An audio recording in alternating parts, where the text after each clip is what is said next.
Dee here from the Dish and Tea with Dee show. This year, Vivid Lifestyles VVLS is honoring National Missing Children's Day and is teaming with the National Center for Missing and Exploited Children. We are asking for your help to raise $10,000. To share your generosity, go to the link provided on the screen.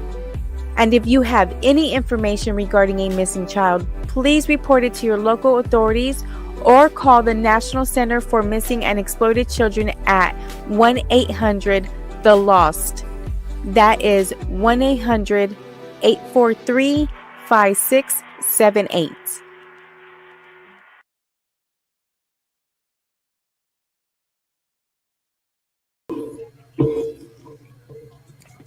Hey, everybody, welcome back. Dee here. Welcome, P.U.B Family. Welcome. Okay, so I kind of been following, but not been following. I'm not going reading every article, but I know there's been a couple of updates in regards to the Carmelo Anthony and Austin Metcalf situation. Again, quick breakdown. Carmelo Anthony, track student. I mean, track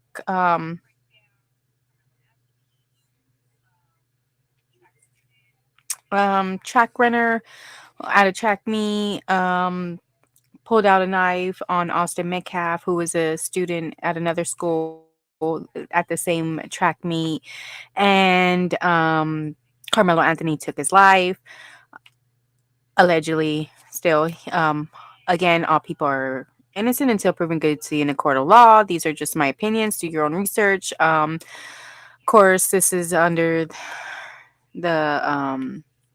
Actually, you know what? Let me just say it. Let me bring it up real quick. Just because I'm not too sure what's going. I know what's going to be said today, but just in case. Under the Section 107 of the Copyright Act 1976, allowance is made for fair use for a purpose such as criticism, comment, news reporting, teaching, scholarship, and research. Fair use is a use permitted by copyright statutes that might otherwise be infringing. Nonprofit, educational, or personal use tips the balance in favor of fair use. And again, all people are innocent until proven guilty in a court of law. And I am expressing the First Amendment. So, okay, now that we got all that out of the way, let's continue. So again, Carmelo Anthony, high school student at a track meet, pulled out a knife and allegedly took Austin Metcalf's life. So he is right now claiming self-defense. He has raised over $600,000 or close to roughly. I know it's way over $500,000. So we'll just say over 500,000. Austin's family roughly raised a little less than that, but around the same. I'm pretty sure the amounts have changed over the time since I've last checked them. So I'm just gonna assume that Carmelo Anthony still raised more than Austin Metcalf's family did. Austin Metcalf is the victim. He's the one that is no longer here with us. Metcalf family, my hearts and prayers go out to you guys. Carmelo Anthony's family has been out there pleading for their safety. They ask that all the harassment stop. Get it? Their child did something terribly wrong, but the whole family does not need to suffer, especially his sisters and brothers. I believe he had other siblings, so they don't put their lives at fear and at risk either. So again, the whole look at it, I still think this whole incident would be avoided if Carmelo Anthony just followed the rules. That's all it was. He just had to follow the rules. And apparently he has issues following the rules. Bringing a knife on school property is following the rules. Now, whether he skipped school, now they're saying that he skipped school that day, whatnot. But as far as I remember, if we weren't in school on the day of the game, practice, whatever, you weren't going to play. Like you were supposed to be in attendance in order for you to be considered at school at a school event. So I don't know if that part is true or not. We are gonna have to wait for. Golly, I shed a lot, guys. You see that? You see that? I just went like this, and you see all that hair? Oh, let me bring it closer. You see all that hair? Tingle, tingle, tingle. See this? See this? Oh, all this? See this? That's a lot. That is a lot. That's how much I shed. Like, I could run it through and pull out just as much. But anyway, it's because I think it's because I lack iron. I'm iron deficient. But anywho, so that's basically what it all comes down to. Carmelo Anthony didn't follow the rules. Somebody's life was taken, and now he is not wanting to take accountability for it. It's basically what it is. Um, but like I said, we're gonna get into some interviews with Dr. Umar. Although some of his content I used to like when it comes to like children and things like that, I don't know if he's a real doctor or not. I never seen his credentials. I never did research on him. But if he's a true doctor, there are some things that you know, his perspective on certain things I do like. Although this interview really threw me off. I didn't think. I know he's very um black powered. So and there's nothing wrong with it. By all means, support your race. I get it. We all need to support our own races as well as we need to just support human beings because we're just human beings. Um, but I'm sorry, this hair is just getting on my nerves. This is why I always have it up in a bun, guys. This is why my hair is in a bun. I'm a bun girl. I'm a bun girl. My hair is always in a bun. This and actually this is really short to me. This is short. Right now it's only to the middle of my back. I used to have it below my butt. It was super long. I just get a lot of migraines. Um so now I'm just kind of having to keep it trim around my mid back. Like actually this has actually gotten long because it's grown like this much in like a couple of months. My hair grows fast, but then it falls out. I don't know. It's weird. I'm weird. Okay. So back to Carmelo Anthony. Sorry, I get sidetracked a lot. So this is why I need people to like rear me back in on my own platform. But anyway, um I always forget to put the chat back up just in case.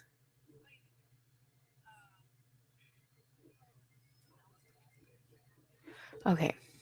And it says, oh, I'm not trying to get on Facebook and chat with people on Facebook right now. So anyway, he came out and I like I said, I I respect him as an adult. I respect him as a person. I respect him as, if he is a doctor, I respect some of the things that he does have knowledge on and does express his knowledge on. But like the rest of the world, we don't always have to agree on everything. And I think this one, for him being the state, the doctor he is, and things like that, I would really think, and I think he's really more concerned on just the black and white issue than the whole issue together. Um, yes, he does make good points, but although those good points come down to the fact that Carmelo Anthony didn't follow the school rules and brought a knife. That's what it comes down to. And again, we're gonna get into. I know the title does say the money. We are gonna get into the money as well, and we're gonna. And I did find an interview from another student or an acquaintance of Carmelo Anthony's, and could give us a little, I guess, tidbit on how Carmelo Anthony or who Carmelo Anthony is to her. So, we all act different around certain people. You act one way with your parents, you act one way with your girlfriends, you act one way, when you're out with your husband's bosses and stuff like that. So, and you act one way at home. Ghetto at home, but polite and outside in public. Okay. So, see, difference out in public. Here, ghetto at home, like F you. Okay. So, we have our different things and our different, our demeanors around other people. So, yes. So that's why I said in her eyes what he was to her, not to other people. Okay. So the first thing is, yes, I do want to get into her interview first because typically it's technically I haven't even I know that what they spent their money on. I just want to get to that at the last moments. Actually, you know what? Let's get into it first because I was real shocked about this. That Carmelo Anthony, when I last checked, was raising more money than Austin McCaff's family. The victim. The victim's family raised less than the accuser's family. Just saying. The victim, who needs to their family who needs to put their child to rest, amongst other things. Maybe set up a what do you call them? One of those scholarships in his names, things like that, where the money is going to be used for their family and their causes and their needs.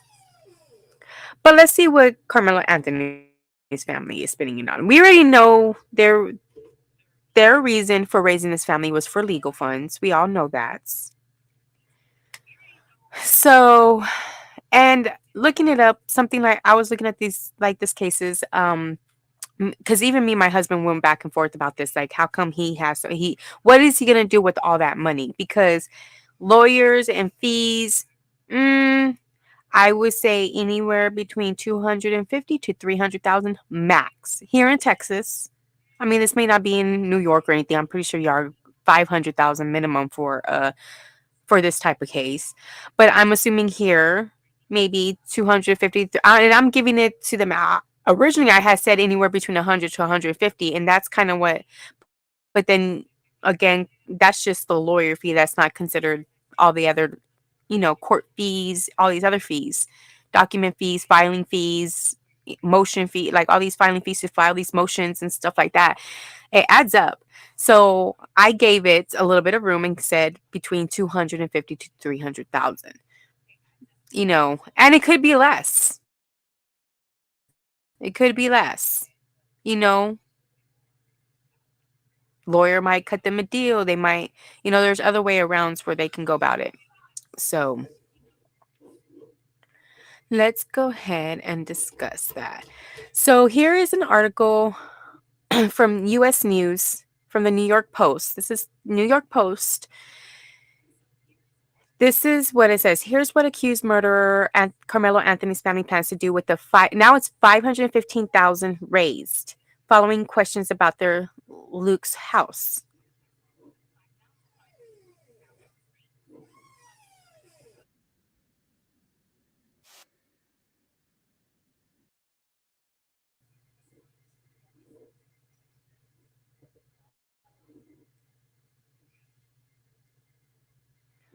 Okay.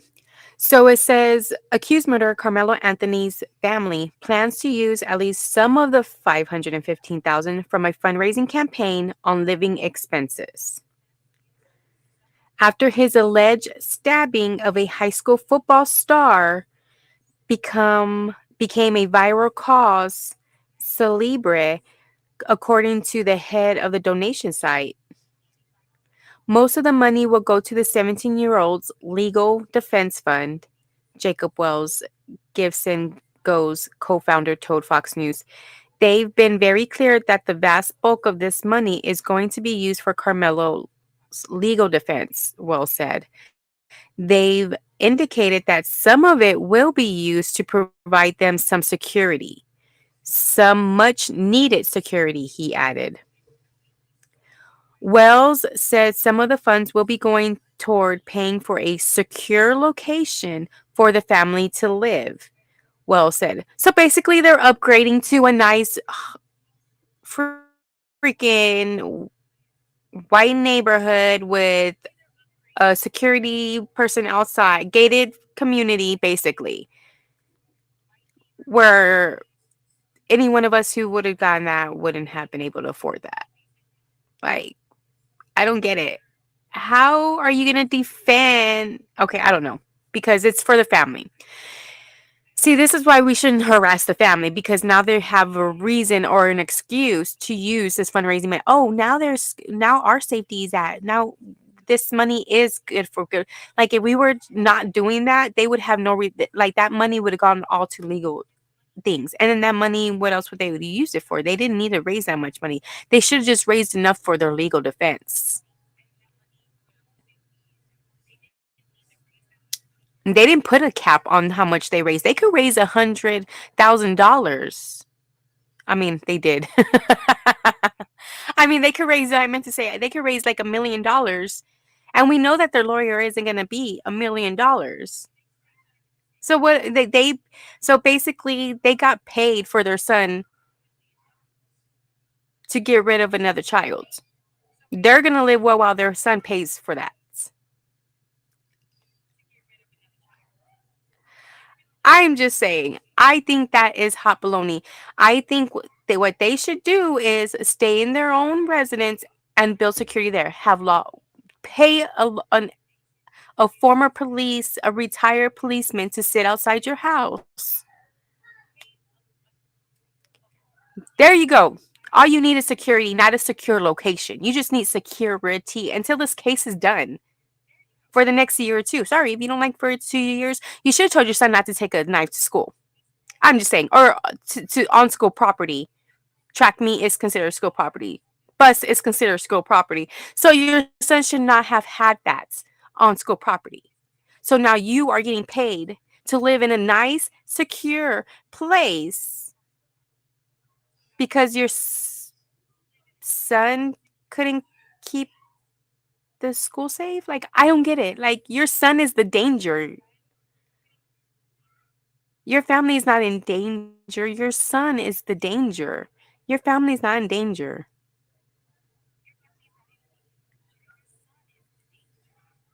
Your son is the one who took a knife and stabbed somebody in the chest and took a life. So, if anything, maybe y'all should live in a secure location so y'all can stay secure out of away from us so that wouldn't happen again. Keep y'all secluded. So, I mean, don't try to say that we're doing it. I mean, technically, you're doing it to keep us safe from you guys. Just saying. Next time, make sure your son doesn't take a knife to school or on school property or anywhere. Oh, but then again, there was a thing. Oh, let's keep going. It says, okay, let's see. There's any donations on Give Send Go, a platform similar to GoFundMe, reached 515,768 by Wednesday and have continued climbing even after his bond was lowered from 1 million to 250,000. Now remember that bond was also lower, so now they don't need to come up with. So his $1 million bond, he would have had to pay $100,000, which is. Did I just say that? Yeah. So he would have had to just come up with $100,000, 10%, right? Because they're all saying, "Oh, he's going to go to court." So he knows they're not going to violate any of that. So pay the $100,000. But before they got this money, they had this bail lowered. The bond lowered, and the judge lowered it to 250, which means he only has to pay 25,000, which is chump change from that 575,000, 515. Still leaves them close to 500,000. And like they said, they're still raising money.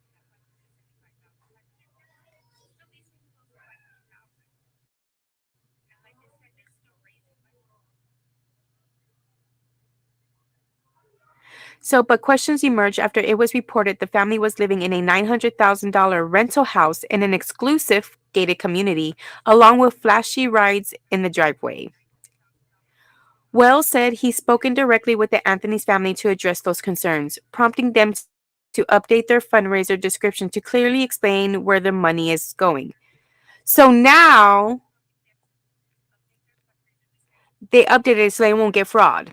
Because basically they're frauding because it's not going to their legal funds, it's going to other things.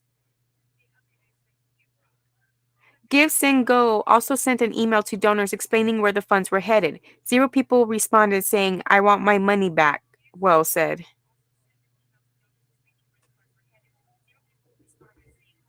Wells said family would continue to pay the $3,500 a month rent for the home in the gated community. Anthony is accused of stabbing. Dang, $3,500 a month? I couldn't afford 12. And you can afford that? And you're asking for money? Y'all, go fund me over here, y'all. Oh my goodness. So it says Anthony's accused of stabbing 17-year-old Austin Metcalf to death during a rain delay at a high school track meet. The teens got into a fight after Metcalf told Anthony to leave his team's tent, leading to an explosive altercation where Anthony allegedly pulled out a knife from his bag and stabbed Metcalf in the chest, according to cops. Metcalf died in the arms of his twin brother at the scene. So let's see. Anthony admitted to the stabbing according to the police, but claimed it was self-defense. The fundraiser goal was raised Tuesday from 525 to 600,000. So they did have a goal. They just raised it. Fox reported, and the family won't receive the funds until the mark is met. So they couldn't receive any of those funds until they were met. And so once they met that 525, they met it, and then they raised it again.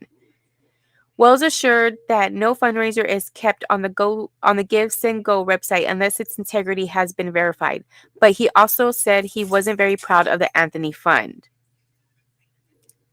How proud am I of this campaign? I don't know. I wouldn't say I'm proud at all, he said. I have no pride in having this being on Gifts and Go, he added. I just have appreciation for what Gifts and Go is doing in the midst of these tragic moments, which is standing on principle, which is loving people even in the midst of very hard and dark places.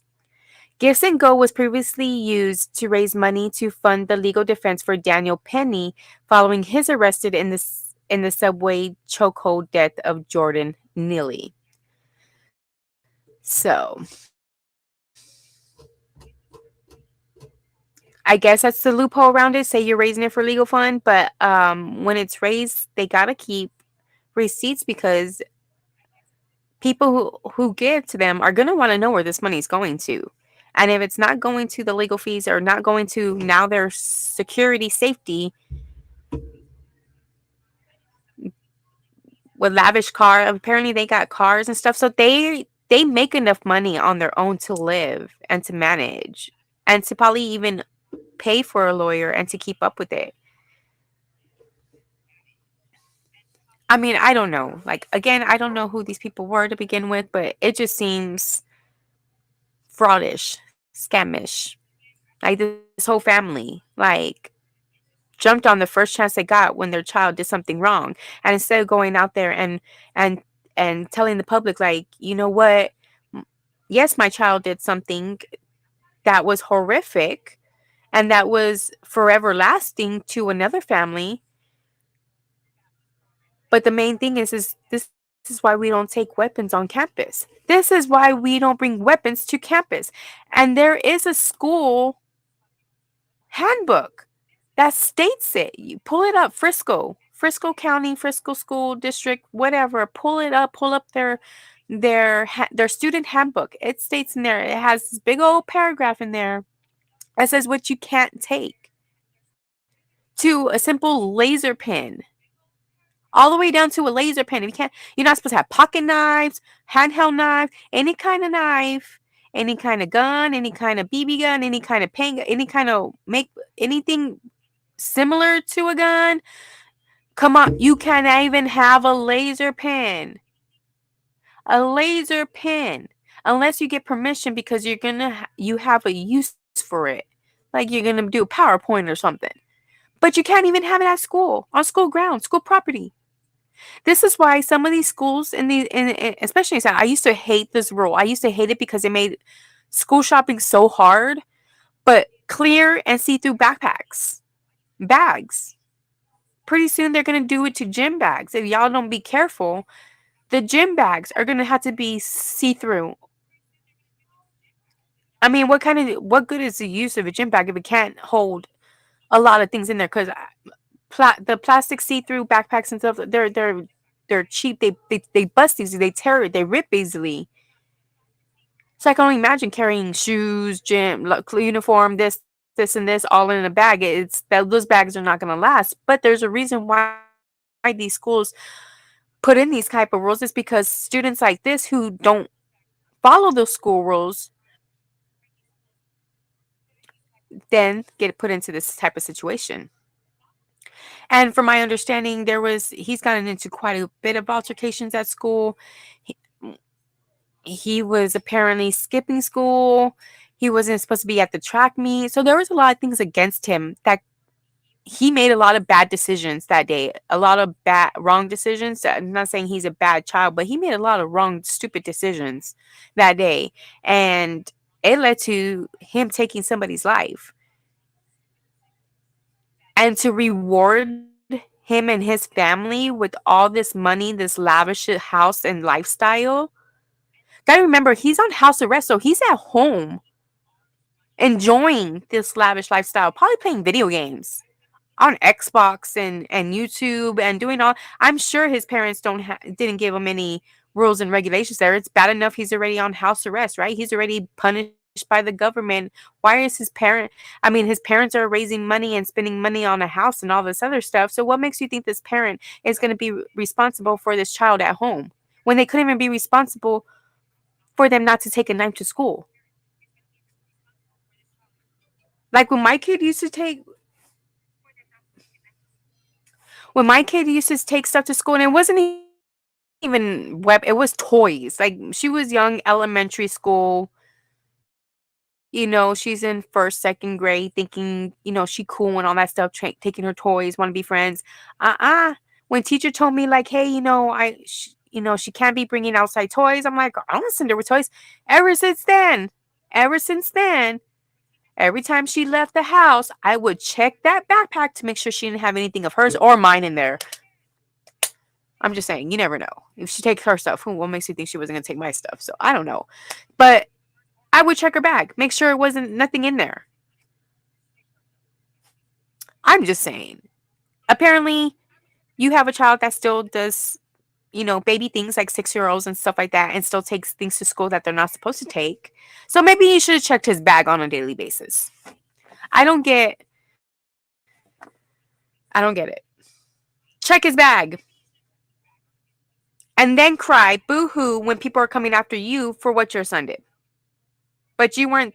I mean, there was in the previous incident. So if there was incidents top an incident, you as a parent should be held accountable too. You're responsible for that child. He's not 18 yet. You're still responsible for him. If anything, I think you should be held accountable in the court of law too. But that's another issue for another day. But really, really, they want to stand there and cry and saying, I get it, we shouldn't, and it's not cool. Y'all need to stop. Let them fight it out in court. So that way they could stop asking people for money for their security and things like that. I'm just saying. So let's go on. Let's see what kind of person Karmelo really is in other students' eyes.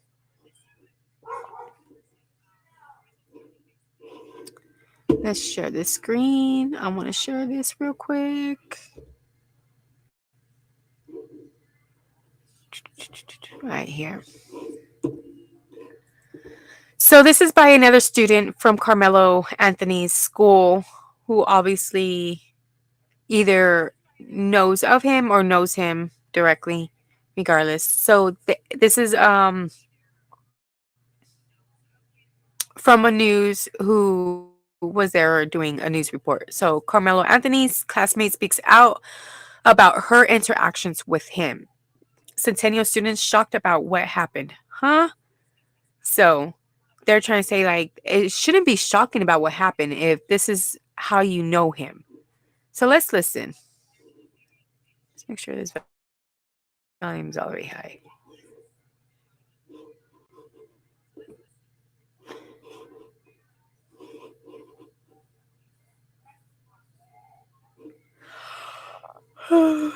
Oops, sorry guys. It's been a long day. Talked about what happened, that one of their classmates could be charged with such a serious offense. One girl that we spoke with knew Anthony pretty well, that she says, and told us this. I'm in shock because it's like I wouldn't expect that from him. I only know him fighting and stuff, like, but to take someone's life is just like a different level. Centennial students shocked about what happened, that one of their classmates could be charged with such a serious offense. One girl that we spoke with knew Anthony pretty well, that she says, and told us this. I'm in shock because it's like I wouldn't expect that from him. I only know him fighting and stuff like, but to take someone's life is just like a different level. Centennial students shocked about what happened, that one of their classmates could be charged with such a serious offense. One girl that we spoke with knew Anthony pretty well, that she says, and told us this.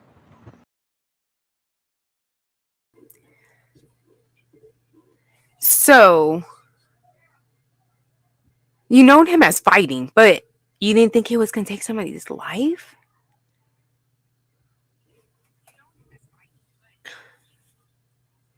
Fighting in itself, you can take somebody's life, right? Just the wrong punch, the wrong hit, the wrong spot. So fighting is just okay. Oh, it's just fighting. Like, this is why we don't normalize fighting, because, oh yeah, they just fight all the time. It's just a fight. It's just that's nothing. That's nowhere going to lead to him being a danger to society. Red flag, red flag, red flag. He's a fighter, which means he's going to fight if there's ever anybody steps up to him and if there's an altercation, or if anybody disagrees with him. He's going to fight. See, and I don't understand why people are getting into this race where it's white, black, white, black, white, black, white, black. Oh, we're supporting him because he's black. No, um, a marker is a marker. An unaliver is an unaliver. It doesn't matter if you're white or black, brown, gray, green, red, orange, blue, purple, fuchsia, pastel, pink. I don't care. You unalive somebody, you're an unaliver. Simple as that, whether you intended or not, but that there was clear intent. That was clear intent. From the moment you picked up that weapon, that knife, put it in your bag and said, "Oh, let me go to a track meet. Let me go on school grounds with this because I don't care what the rules are. I am Karmelo Anthony and I run this." That's basically what it is. That's basically what it is. He lacks the knowledge, or not the knowledge. He lacks the skills to follow the rules. He doesn't have that ability to follow rules. From what it sounds and looks like now from some of his actions, he's probably a narcissist.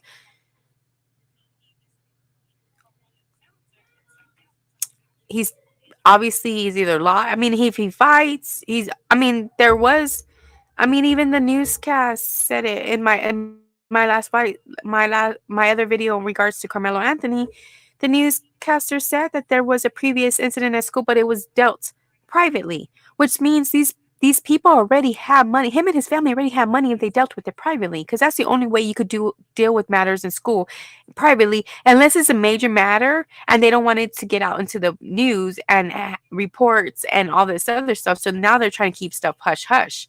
So it could have gone either. It was to the extent to where what he did was so bad they wanted to keep it hush hush, or to the extent that it was more of an embarrassing moment and parents paid off the people and said, let's keep it hush hush. Either way, it's wrong. It's wrong. It's wrong. This boy has a history of fighting. This boy has a history of being centered around altercations.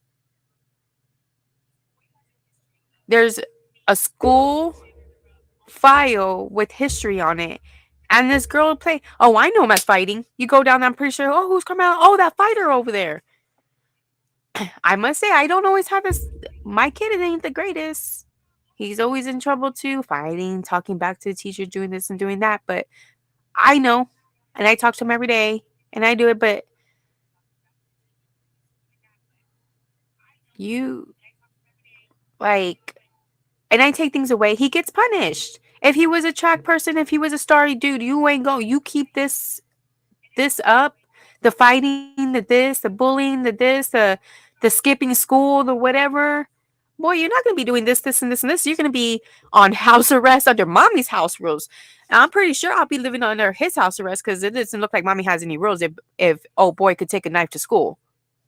And then mommy Phil saying, "Stop threatening us because my son is the best. Hallelujah, angel." Oh, oh. Like, no, homie. Your son is not. Oh, your son took a knife to school. Or did take a knife to school because apparently he skipped school, but took a knife on school property because the track meet is still considered school's property. And I'm going to keep continuing to say that until it gets into people's head because we're going to watch a video. And he's supposed to be a doctor. And he may be, he may not be. I don't know. I don't know his credentials. He says he's a doctor. His title says Dr. Umar on there. And some of the stuff I do respect some of the things that he does say. So I mean, like we all have opinions and we have our own, you know, ordeal. Or if that was the case, nobody would have donated to Anthony Carmelo's family if they all had sympathy for the victim's family. I'm just saying. That's kind of like I feel bad for Austin Metcalf's family because to know how much support that this type of person is getting. And you got to stop thinking of him as a child. Yes, he still is a kid. He's 17 years old. Technically, legally, he's still a child. He's still a minor. But yet, he's still old enough to know right from wrong. You're old enough to know right from wrong. You know that if you stab somebody, there's going to be harm. Now, you may not have known he would have probably passed away, but you know there's going to be some damage regardless. So, you're a bad person. So, to cry boo hoo saying your family, like, where does he get that from? There's somebody in his family that he mimics that imitation from, thinking no rules apply to him. And speaking of laser light, you know, dude, you cannot take those to school. You can't have this on school property. What is it? Let me see. What is it? A little pin? Laser pin? You can get in trouble. Okay, baby. Go over there. Mommy's almost done. So, yeah. So, you're known as a fighter. Your kids had history. So, how does this not surprise anybody?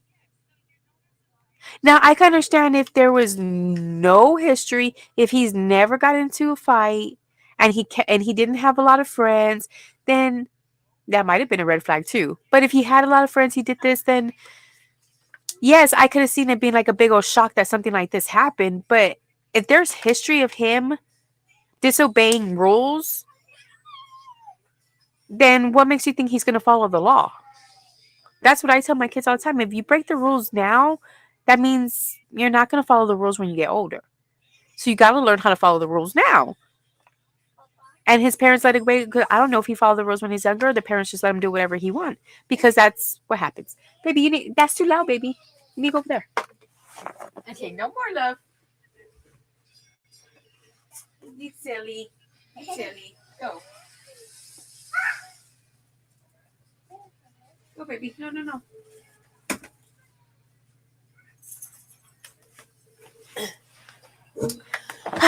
My loves, we're almost done because I gotta go start supper here for dinner for them here shortly. It's like 3:45 right now, so and they had the day off. Viva Fiesta!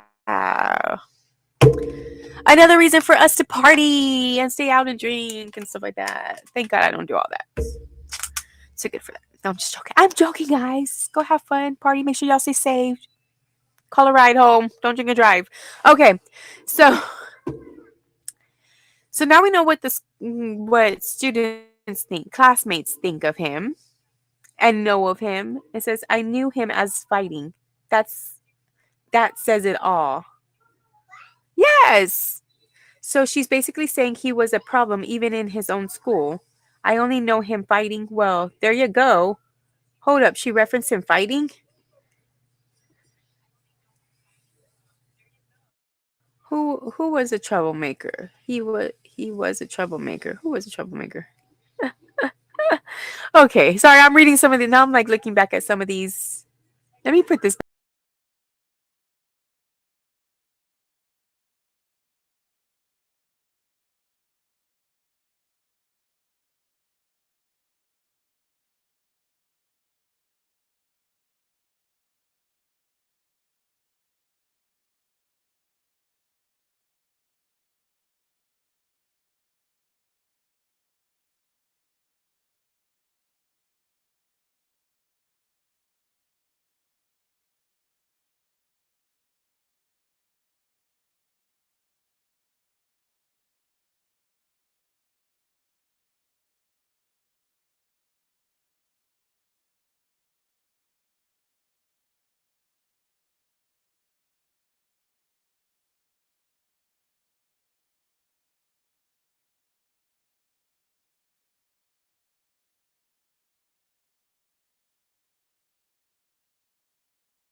I'm in shock because it's like I wouldn't expect that from him. I only know him fighting and stuff, like, but to take someone's life is just like a different level.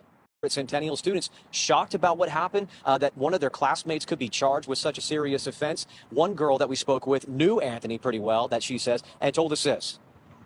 I'm in shock because it's like I wouldn't expect that from him. I only know him fighting and stuff, like, but to take someone's life is just like a different level. Centennial students shocked about what happened, that one of their classmates could be charged with such a serious offense. One girl that we spoke with knew Anthony pretty well, that she says, and told us this.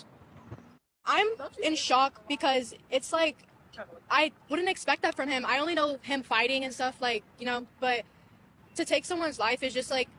Centennial students shocked about what happened, that one of their classmates could be charged with such a serious offense. One girl that we spoke with knew Anthony pretty well, that she says, and told us this. I'm in shock because it's like I wouldn't expect that from him. I only know him fighting and stuff, like, but to take someone's life is just like a different level. Centennial students shocked about what happened, that one of their classmates could be charged with such a serious offense. One girl that we spoke with knew Anthony pretty well, that she says, and told us this. I'm in shock because it's like I wouldn't expect that from him. I only know him fighting and stuff, like, but to take someone's life is just like a different level. Centennial students shocked about what happened, that one of their classmates could be charged with such a serious offense. One girl that we spoke with knew Anthony pretty well, that she says, and told us this. I'm in shock because it's like I wouldn't expect that from him. I only know him fighting and stuff, like, but to take someone's life is just like a different level. Centennial students shocked about what happened, that one of their classmates could be charged with such a serious offense. One girl that we spoke with knew Anthony pretty well, that she says, and told us this. I'm in shock because it's like I wouldn't expect that from him. I only know him fighting and stuff, like, but to take someone's life is just like a different level. Centennial students shocked about what happened, that Um, so anyway, that is. Oh my god, I should have read those comments before because Kendra Johnson. I just did a video not long on him, or we watched the video on him, and yeah, like that was a crazy one too. But maybe we should do another one another time. But let's go with Dr. I was gonna say Kumar, Dr. Umar,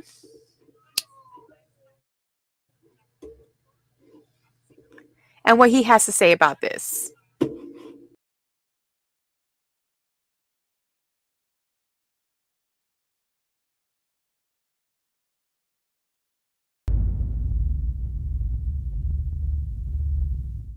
Well said, man. Gotta ask you about this Carmelo Anthony situation. How you feel about that? Carmelo Anthony. Carmelo Anthony.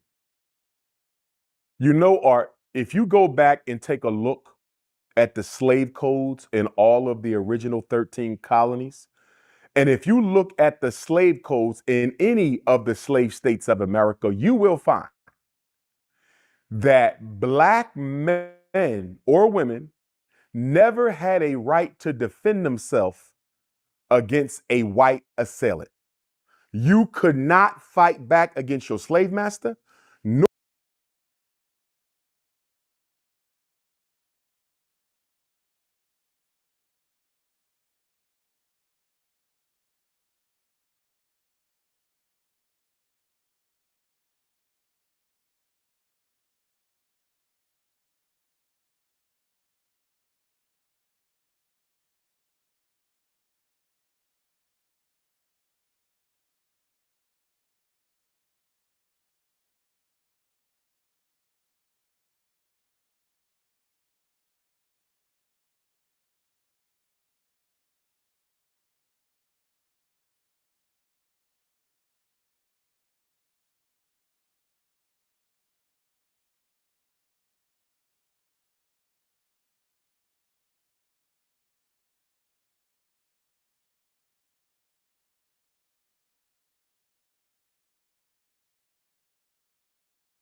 the stream.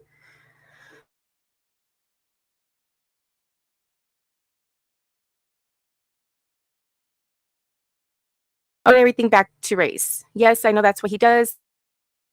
Just as fast as I can again and say it to how I said it.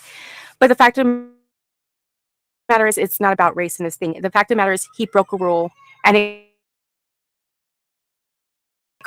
cost us somebody lives. Hey, you need to go over there. Y'all need to go over there, please. There you go. They don't want to hear you cry.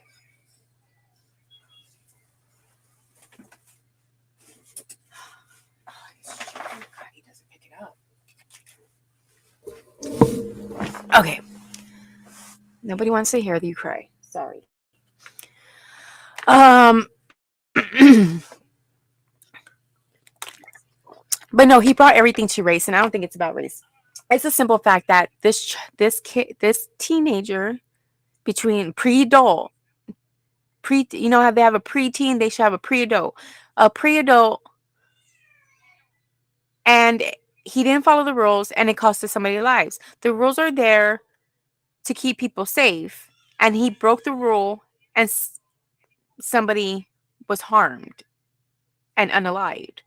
So therefore, what makes you think there's an exception to you breaking the rule and taking somebody's life? And then say, oh, it's race. We never could do it because it's been like that for all a century. No, no, no. I see it's time. I see it's time.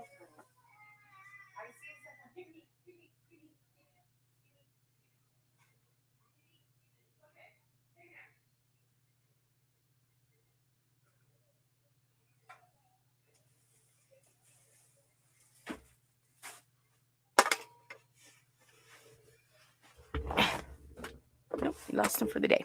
No more tablets. Okay. My kids don't know how to share parenting. They all have their own tablets, but yet they all want to play with each other's tablets. And then when they don't want to give them back, then they cry. So I just take them away.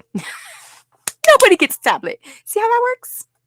I don't favor nobody. They all get to take it away. I don't say, no, you can't have yours. I'm taking yours away. No, no, no, no, no, no. One for all, one for all for one around here. One child gets in trouble, they all get in trouble. So that's why they should have handled it before I went up there, right? Okay. So let's continue. Oh, about this. So yes, so the fact is it's not about, oh, because he wants to talk about slave masters and all that. That was a totally different time period, and that was a different thing. I mean, back then was a totally different that was a different situation. He is not a slave. And Austin Metcalf was not his master. So let's take that away. And there were still rules. That's like, I don't know. I don't know what to say. I wonder if he's going to ever blame his parents, or when is the parents going to come into.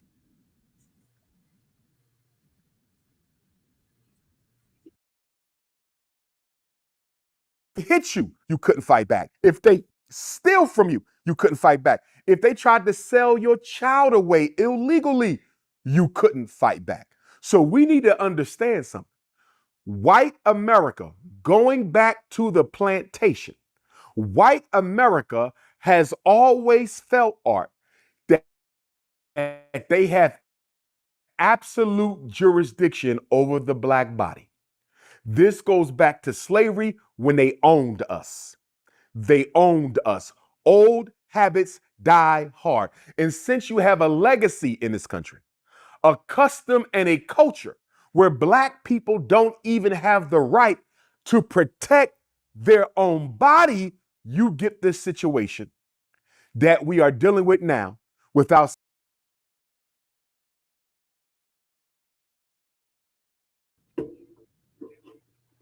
Not when you're not following the rules. Like, no, you don't get none. You don't get an exception to the rule. Now, I can understand, yes, if there was a fight, then that's typical, but it still shouldn't have a knife on school. But, you know, nobody should have. I mean, this isn't at a fucking McDonald's. I'm sorry, excuse my language, but this didn't happen at McDonald's or a concert or anything like that where only the law applies to you. Because even at that, the school rules apply first before the law. Those school rules are there before the law. The law does not overtake the school rules because you feel threatened by another student, so it's okay for you to take a knife to school. Like, no. And even back in the slave days too, if like, so you're trying to tell me that it's okay for any black person to make it because back in the day the white people, the masters, didn't allow you to do it, so it makes it okay for you guys to do it now? Like, no, you still got to follow the rules.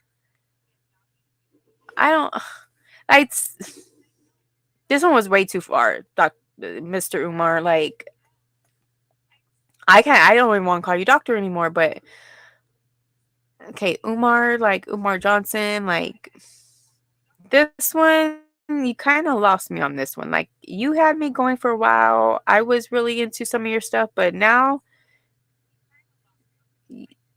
this.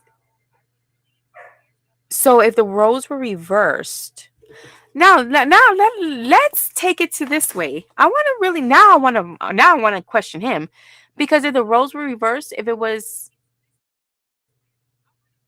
the white kid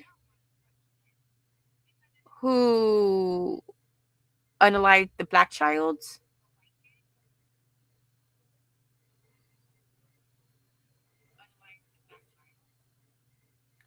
and was getting the same amount of attention, getting the same amount of thing, would you have said that that was okay? No, I'm pretty sure you said that child should not have a knife at school. You still would have been defending the black child, because at that point he really truly would have been a victim.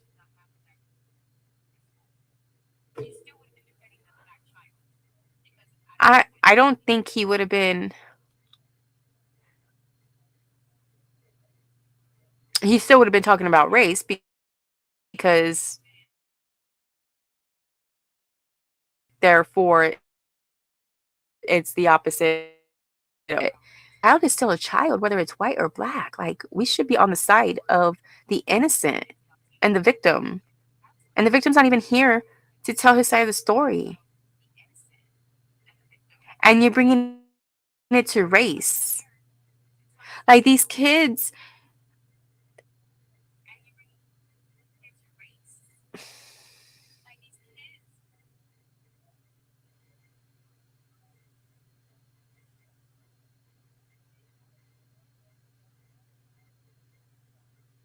I don't know, it's hard. I don't know. He's gone off the limb on this one. Off the rail.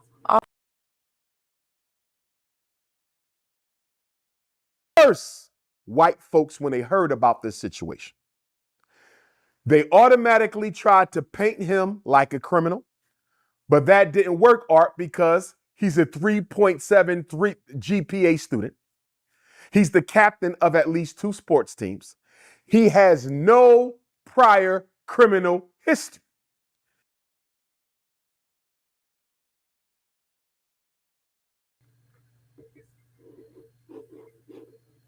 Okay. Not knocking him for his 3.7 GPA. You know, but then again, you can't trust the school system anyway, especially when it comes to athleticism, especially here in Texas. You athletics, yes, you can probably get away with murder and still be a football star. So to be 3.7 and captain of two sports teams just shows you about how much leeway he may have gotten from the school district. That's probably why he there is no record. If he's as good to be a a a captain and stuff like that, then there's a reason he's a captain, and there's a reason why he's still on the team and he hasn't gotten kicked off yet for his behavior. There's no history, but everybody knows him as a fighter. That's because we make athletics too easy for these kids to think that they're so highly that they can get away with murder. And it's not cool, because even I used to think like, oh yeah, my coach would just sign me a note. I can skip school whenever I want. Just sign it, coach. Can you? You want me to play? You want me to play, right? You need me to play, right? You're gonna sign that note.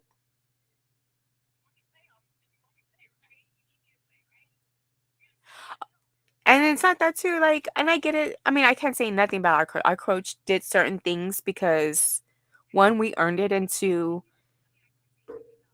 um, you know, we weren't bringing knives to school. So, yes, he allowed when we had game days, he would let us get out a little early, go eat, go off campus, go have a good meal, go team bond, come back, let's practice before the game and whatnot. So yes, we were like out of school for like almost a whole day, even though our game was until like 6, 7 o'clock at night. Just saying. Or like, hey, like, can we give me 2 points on this test because it's a 68 and I really need a 70 in order to keep my grade up to a 75 in order for me to keep playing. You see what I'm saying? But yeah, he has a 3.7, so he that might not have been the issue there. He might have been actually a good student. I don't think they would have the teachers would be lenient that much to give him a 3.7. So he's had to earn something there. I give him that. But the no criminal history, yeah, he hasn't been in trouble with the law out there. Yes, because everything's done at school and everything's been covered up at school. Just saying. So there is nothing different about him that's to any other students here in Texas that would have been happened that wouldn't everybody gets freedom and stuff like that when they're in athletics. Everybody turns the other cheek, looks the other way, erases and fills in. It happens. I mean, there's movies about things that happen, and coaches shooting up high school student knees and things like that because we're all about our sports down here. So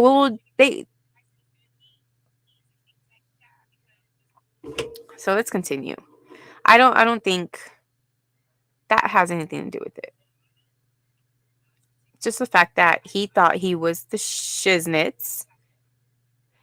He's captain of the whatever team and he's captain of this team. I fight. I'm head honcho around the school. And my parents have money to back it up. That's what it sounds like to me. It doesn't sound like a more morality thing. It sounds more political. So let's get back to this because this is a longer video than what I've seen on, parts here and there. This is actually like the full video and I haven't seen the full video. So now I'm kind of agitated. And then they said, well, he's just another little ghetto boy. That didn't work, Art. He comes from a two-parent home where they work and they live in an affluent suburban part of Frisco, Texas. So the ghetto narrative that the media likes to paint on black men accused of physical violence did not work with Karmelo. So what do we know about this case? Karmelo Anthony was at a track meet. Some people claim it was a district track meet. Others claim it was a community track meet, but children from the district were there. I don't know for sure. It'll come out in court as to whether this was a school district track meet or whether this was a community track meet that simply included children from the school district. I don't know for sure. Then they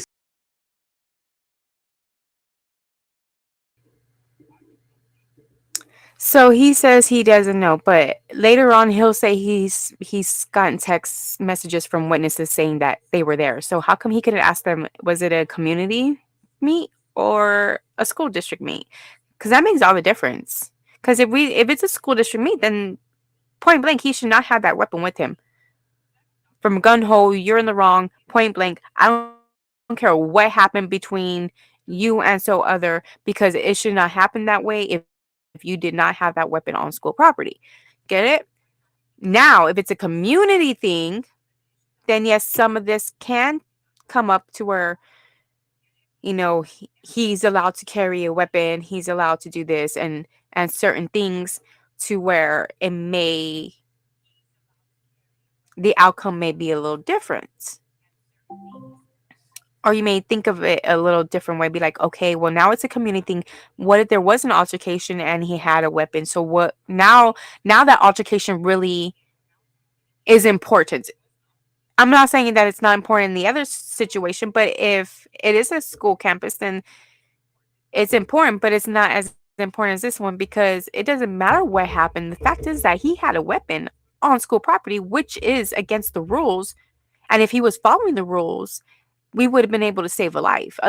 His life, Austin's life would still, he would still be here.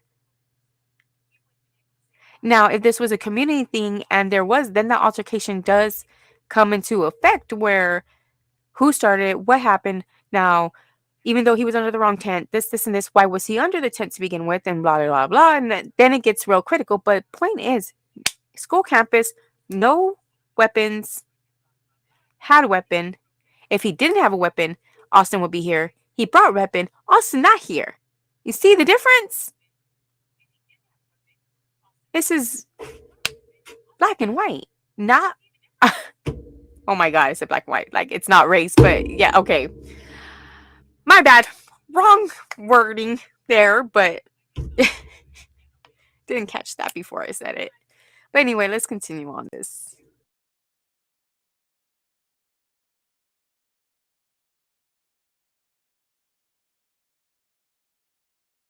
Say the weapon used in this self-defense act was a knife.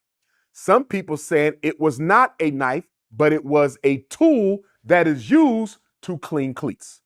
We don't know. We will have to see when the case takes place in trial. However, Art, what we do know is it was raining that.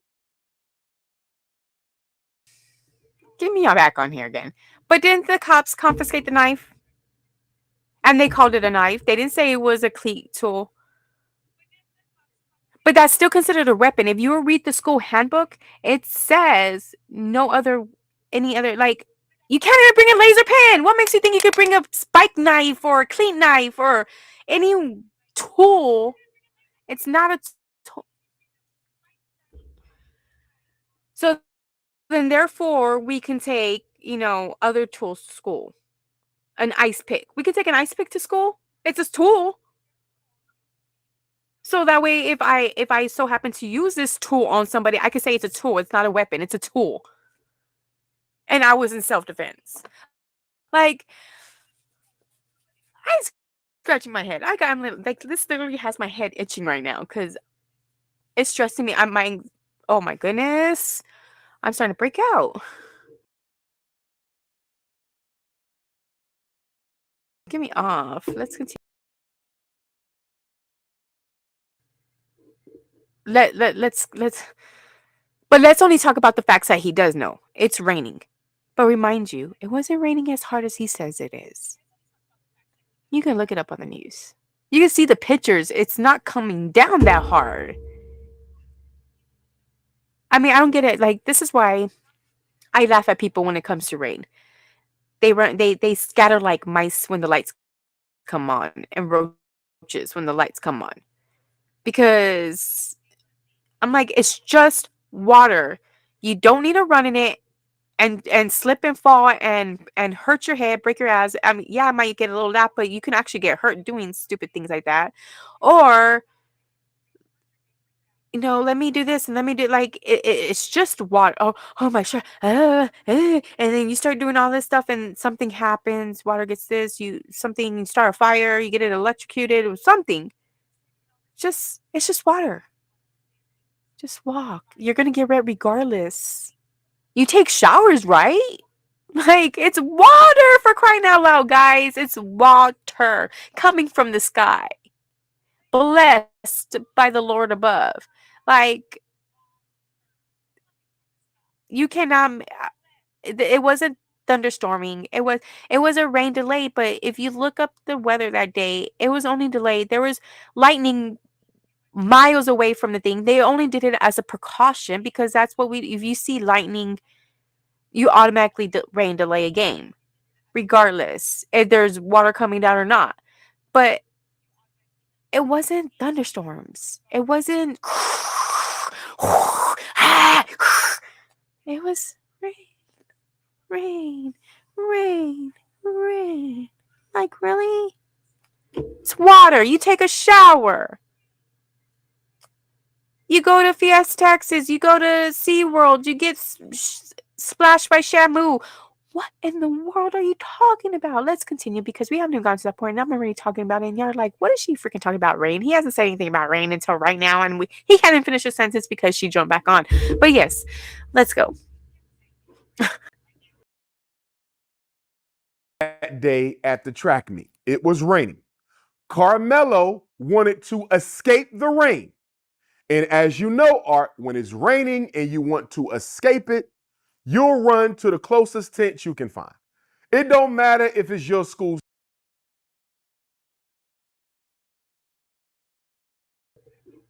Okay, first of all, the tents weren't that far away from each other. So, regardless, whatever. And since you want to talk about sleigh days and masters, like, weren't y'all working out in the rain back in the day? You think he would be used to being in the rain? Like, come on. What's good for the goose is good for the gander. Let's talk about race here. Like, no. It's water. You're not gonna run out of the, like, oh my goodness, like this.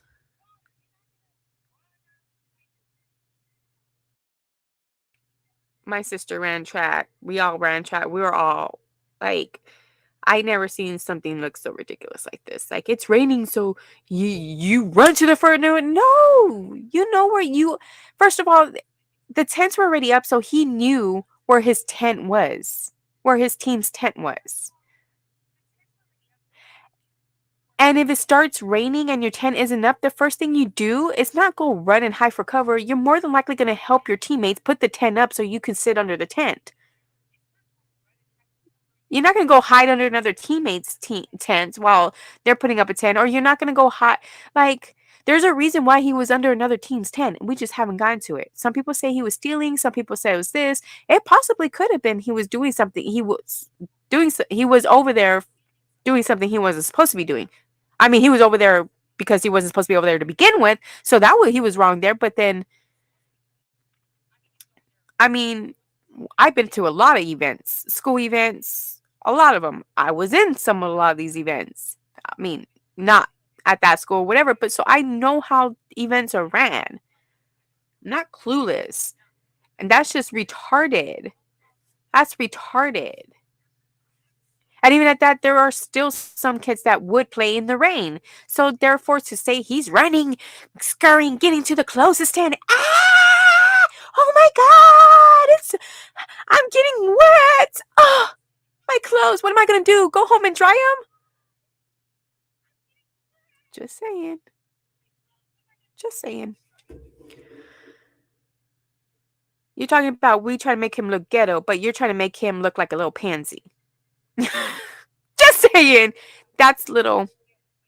You know, he ain't ghetto. He's this. He's all hell mighty, but he can't stand a little rain. He needed to hurry up and get out of that little tiny rain. Come on, Umar. I was with you for a while, this right here. Not everything is about race. Let's make it morality first and then race. You're trying to make the world better. Let's make the world better. Let's have a little decency and morality here and but and values and stuff like that, but let's always, because we're going to be teaching these young black men that it's all about, let's blame it on the race. Let's blame it on the race. Oh, it's because I'm black. That's where these people get it from. It's because I'm black in it. Oh, you can't drink from that. Oh, it's because I'm black. No, nobody could drink from it. It has freaking, salmonella in it or bacteria in it. You go ahead if you want to drink. I'm just telling you, you don't drink it, but not because you're black, because I wanted you to stay healthy. But I'm just saying, like, oh my God, this is race card every time. Every time. And it shouldn't be about race every time. It needs to be about the topic and the issue at hand, and that's values and morals and teaching our kids right from wrong. Follow the rules and people will be safe. And if you don't follow the rules, you could hurt somebody. I tell my child that all the time. I don't care if you just kicked him on the shin. You could have missed. You could have hit something. You could have hit him extra hard. He could have fallen. He could have hit his head. He could have. I go to the extreme worst, to where you do something and it's my husband hates it because he's like, why do you always think the extreme worst? Like, that is never going to happen, or that is probably like 1% chance going. Well, that chance could happen to me. That 1%. I could be that 1%. Anybody could be that 1%. Who says you can't be that 1%? But I'm just saying, this time it shouldn't be about race. It should be about the child's life that was taken and how we can prevent it from happening again. I'm just saying. Let's It continue. don't matter if it's my school's tent. It don't matter if it's your team's tent. It don't matter if it's the other team's tent. I don't want to get soaking wet, so I'm going to go sit under a tent. I'm not bothering nobody. I'm minding my business. Says he not bothering no, but we don't know if he wasn't bothering nobody. We don't know if he was stealing from. He was there to steal from other backpacks or bags or whatever. We don't know. But you're not gonna go hide under anybody's tent. Nobody's gonna want like. What if that was somebody was to have gone to your team's tent and done that? Your team would have told the same thing, like, "Hey, yo, bro, get your team tents over there." But or if he wasn't, if okay, maybe Austin could have handled things a little different. Yo, bro, if you want to hang, I mean, this is why I don't think it was just about getting out of the rain because I'd have been like, yo, bro, this isn't your team. Go ahead and go to your team, or when your coach comes over here to get you, but I need you to sit by the coach or something, or have the coach take him. See, that's why I don't understand how we got to this level. But and I get him. But and I get him. Like I said, I don't know how the actual altercation went down. The fact of the matter is, if this was a school function, he shouldn't have had a knife. Point blank. Regardless if he was sitting at the wrong tent or not.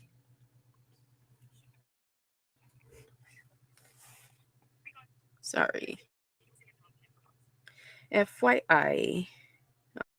Okay.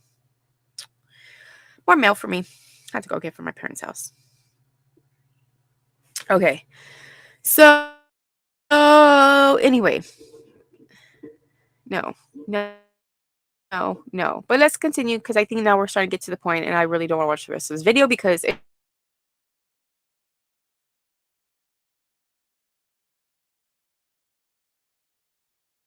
makes me feel like I'm just trying to keep dry. So then the two Hunter boys see him. Hunter and Austin. And they decide to approach and engage Karmelo. Now, the media is being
like to not.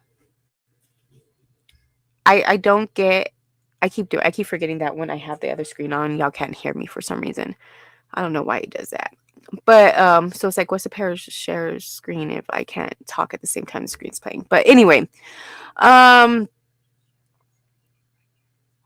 but my thing is like I think this video kind of shows a little bit of the racism in Umar because there is a child that was unalived and that had to be put to rest, and he can't even get his name right.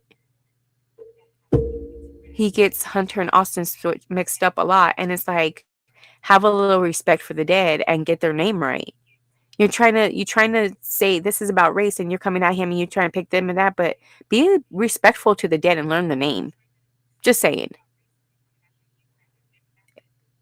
I think being respectful is just as important as not being or trying not to be racist. But in the meantime, of you speaking about being racist, about racism, you're being racist. Or I shouldn't even say racist, but disrespectful. So, let's keep going. Okay. I said my two piece on that one. I'm gonna stop before I'm not trying to cause friction or anything, but I'm just thinking and I just talk out loud and I think a lot of times I say what I think and if it's wrong, it's wrong and I'm sorry, but I'll admit it when it is, so show me proof. But until then you need to respect the dead and learn his name and if you want to tell the story, learn the name.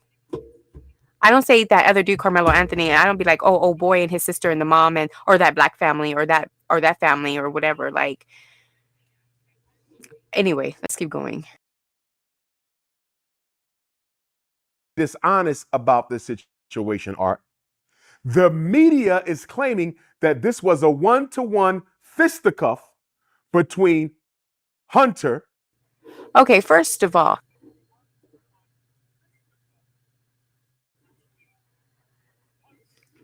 fisticuff. Nobody fought. He didn't fight him. He pulled out a knife and stabbed. There was no fights. There was no fight. Or I mean, I guess we'll learn more about the altercation in court. But from I heard from the police reports and everything, it's just a lot of words going back and forth, a lot of huffing and bucking up the chest and stuff like that. And I never heard anyone say that there was a punch thrown. I don't see anybody's eyes blackened. I don't see any jaws broken. I didn't see Carmelo is if he was in a fight, he must have won because he must not have been touched because he's as perfect as can be, right? I mean, there's not a hair that was when you look at that mugshot, there's not probably a hair misplaced off of him. I mean, he's looking fresh, like he was not in a fight. There was nobody beating up on him. Okay, just saying.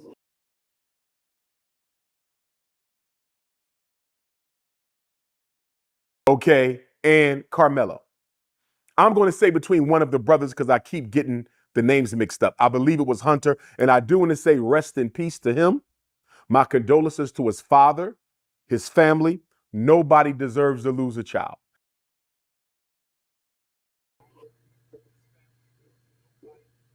Again, it was Austin. That's let's be respectful and learn the name.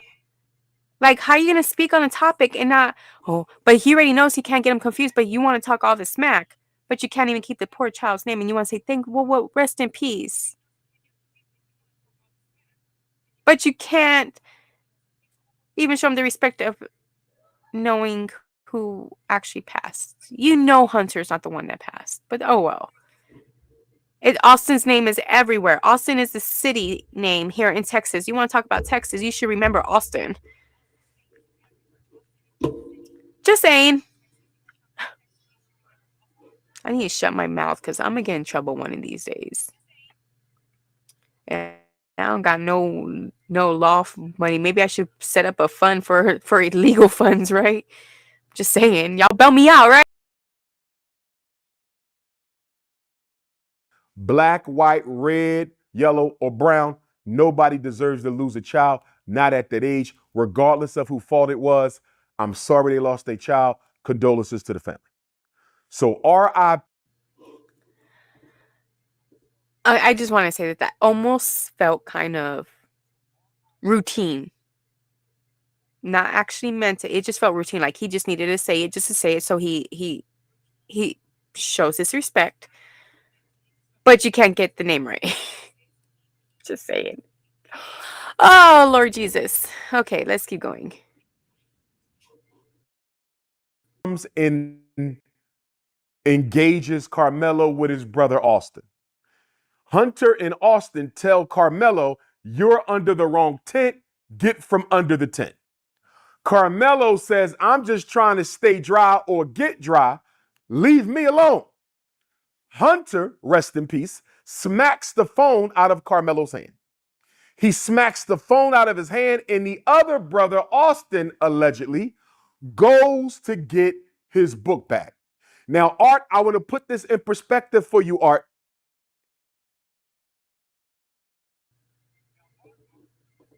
Okay. So now he has a totally different story of what the police has, or what the police is putting out there, or what the police is gathering, because I don't know if the police has this information or has ever put out this information, but now he's saying that they're both children are involved.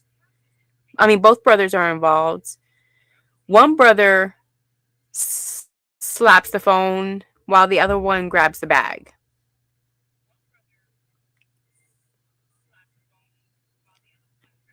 In the meantime, I would think there would be coaches around by now or something. Like, I mean, then and therefore, I never been to a Frisco meet or anything like that. But I mean, a track and field meet is track and field meet. You go in, you got two gates, a north side and a south side, or east side and a west side, whatever, however they have it designed. You go, you homes and visitors, home and visitor, right? So I'm just like, what? Like, how different is it? How different is it? People, if there's schools there, there's coaches, there's other students around. Like, who did not see this? By the time that phone was slapped, I'm sure people had their cameras out and or running and ooh, get up. It was high school.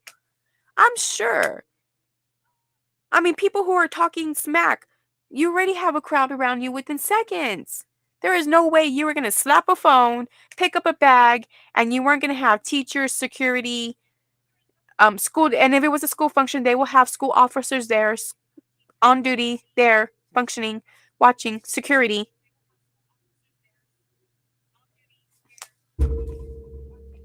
I don't like within seconds, there would have been there. Like, all that wouldn't have, and then been like, oh, there's. Now I get it. Things can happen in a split second to where you slap the phone, he pulls out a knife, stab. Yes, that I can see. But by the time he stopped at the phone, there should have been at least 5, 6, 7 people engaging and seeing what's gonna happen. Like, who's gonna throw the first punch? Like, there's just no way. There's just no way that nobody saw anything that happened. And if they did, they're not saying, or there's. Hi, Papa, come on. So, come sit down, my love. Okay. You can come sit down for a little bit. Just for a little bit, okay? Because mommy's. Ew, you came in here to fart on me? You nasty! Is that all of it? Is that all of it? Oh, that stunk, dude! Why are you trying to smell it? Hey, Yes. no horse. See? We're right here. You see? We're on mommy's phone. Okay, that's gross. Ew. Taste it. Ew, shut your mouth. That shit gross. Okay. So anyway, so So somebody would have seen it. Somebody would have seen it. Okay, let's continue. Hold on, baby. You guys just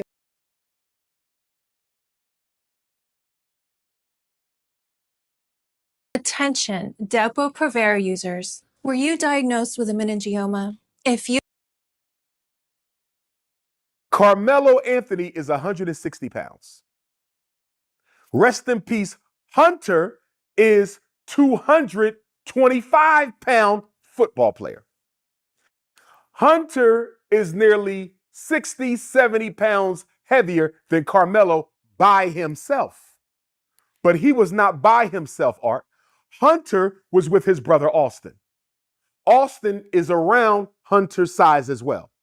So what you have in this situation, Art, is a 160-pound skinny black boy minding his business. And here comes two racist white boys who decide that they're going to remove this black.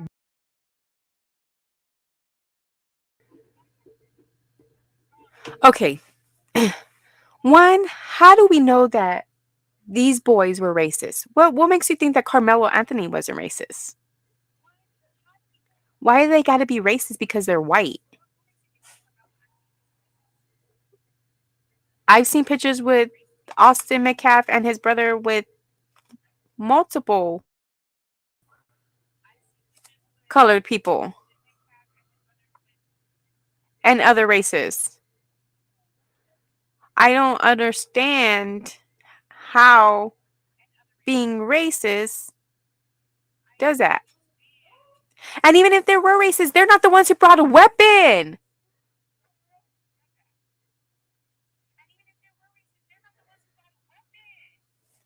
I'm sure if Carmelo was getting ganged up on, his teammates would have jumped in. I think this would have been a bro. That's just how it works. Regardless if you don't like Carmelo Anthony or not, and you went to the school with him, but you were on the same team with him, and he was to get in a fight, best believe you're gonna back your teammate up before you're not gonna go after Carmelo because you don't like him. No, he's still on your team. You're still gonna back him up. Our differences can get pushed to the side and take care of this one problem right now. And then we can go back to hating each other afterwards. But I'm like, no, no. And then saying that they're 200, yes, they were bigger than him, but we just need to see who actually initiated the conversation. I say it's a conversation at first because I really think Austin asked Austin or a Hunter, whatever story you want to go by. I really think that they asked him to leave or not. I mean, they might not have been even polite, even if it would had a little attitude like, "Yo, bro, what are you doing here? You know this ain't your tent." Like, but I'm sure there was a conversation before an altercation. There's always a conversation before an altercation. It's usually the conversation gets out of hand and it leads to an altercation. And that altercation gets bigger to where, in this instance, somebody stabs another somebody and one ends up unalived. I'm just saying. So let's continue on with this BS over here. Like now I'm gonna call it what it is because this is over the extreme, and I think it really is because Carmelo is a African American, a black child in America. Because I think if the roles were reversed, he would not be fighting this hard for Austin. He would be fighting for Carmelo Anthony because he would be the victim and he would have been the one that passed and he would be like, "See, this is America all since history. It's been like this since the slave days." So, I'm just saying. Let's just continue. I want to get this. Boy from their tent with force. So you got to ask yourself something, Art. If I'm a 160-pound black boy, two white boys in racist Texas, both of whom are 60 to 70 pounds heavier than me, they come to accost me. Right. And yes, Texas may be racist. Deal with it. No, I'm just joking. No, no. Texas can be racist. We do need to fix that. We are very, very, very southern and country style, old school country down here, and some of the older generations do still have that mentality and stuff like that. So I get it. And that part, yes, you can be a little on the correct side, but to call Austin and them racist without even actually having to know them is a little out there. To say, but anyway.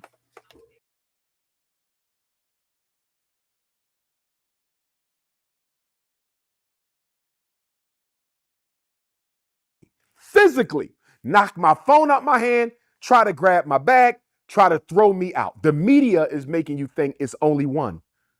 But guess what, Art? I've been text messaged by eyewitnesses. I have received text messages from eyewitnesses. And you know what they told me, Art? They said both brothers tried to jump Karmelo. Both brothers tried to jump Karmelo. This was not a one-on-one fight. Okay, so again, he's saying that there were eyewitnesses texted him saying that this wasn't a one-on-one fight, it was going to be a two-on-one fight.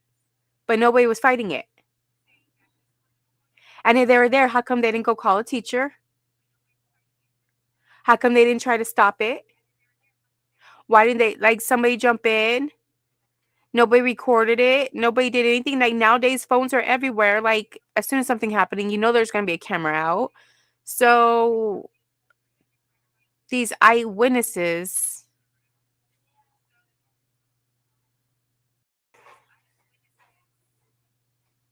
why didn't they stop it?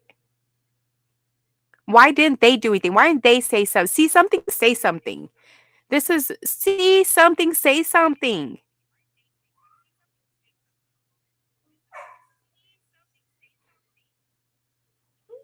And then for the there has to have been a conversation before a phone went flying and a backpack came up. There's something in the puzzle that's missing, but the only thing, regardless to the fact that it all boils down to whether this was a school district meet, and if it was, why did he have that weapon on school property? Other than that, case closed. And then he's known as a fighter. He has history. The school knows him as a fighter. Just because it's not on black and white. It's like stealing. You know somebody's a thief, but they haven't gotten caught yet. But you're still gonna call him a thief, right? Like, you know he's stealing. I mean, you may have caught him. Maybe the law hasn't caught him, but just because there's not a legal document saying that he was arrested for stealing and this and this and whatnot, does not mean he's not a thief. I'm still gonna call you a thief. I'm gonna call you a thief. If I know you steal and you haven't gotten caught, you're a thief, homie, in my eyes. So why isn't it the same thing here?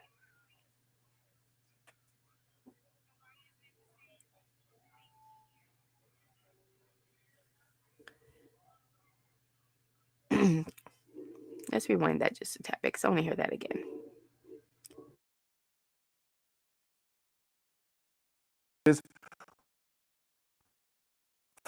Eyewitnesses, others tried to jump Karmelo.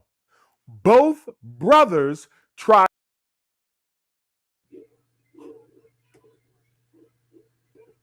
They tried, but they didn't succeed. They tried. So something had to have stopped them.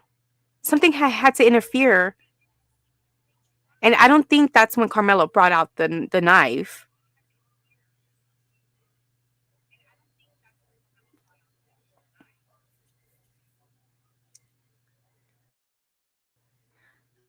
I don't know.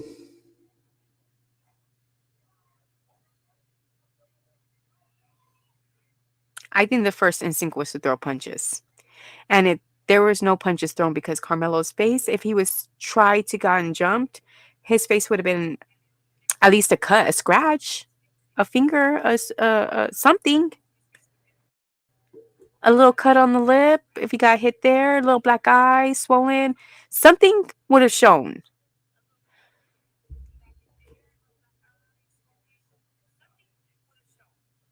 Something would have shown. Now I'm just saying, if he didn't have a black and white record, like that doesn't mean he wasn't a troublemaker. That doesn't mean he wasn't a thief or whatnot.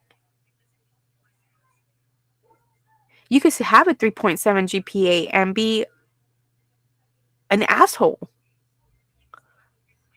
You could be an abuser. You can go and beat up a wife. You could be a look at hello. Diddy is the most successful person in the, oh, not the most, one of the successful people in the world with lots of money, and yet look.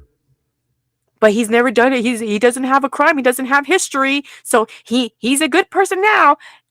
No. No. No. Just because you don't get caught, you haven't gotten caught yet, or it hasn't been on your record. You've been getting away with stuff. People are letting you slide and slapping your hand on the wrist. This is why I don't like judges slapping people's hands on the wrist when they do certain things wrong. There should be time. There should be, oh, drinking and driving, just go do a class. Not a slap on the wrist. You doing time. You took away a life. I'm only going to give you 5 years only because you were drinking and driving. In this case, like, what in the world? Like, it's okay that you stabbed somebody because they were being mean to you. They knocked your phone out of your hand and snatched your bag up from the ground. But they never laid a hand on you. You were just scared. Somebody who's a fighter was scared to fight? I call BS on that. There's more to the story. I'm not saying Austin and Hunter may not have been involved. They could have came off as Texas assholes and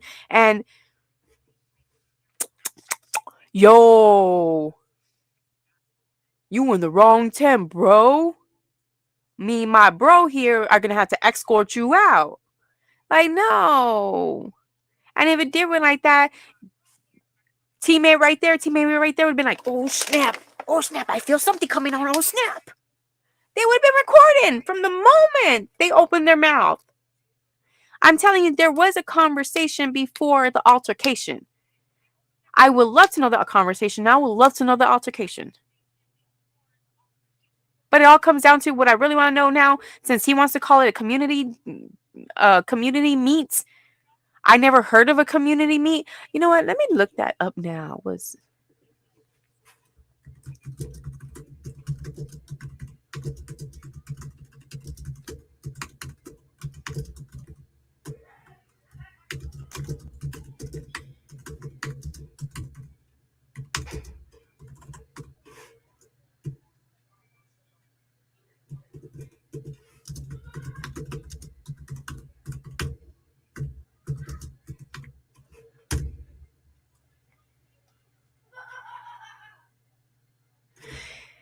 It was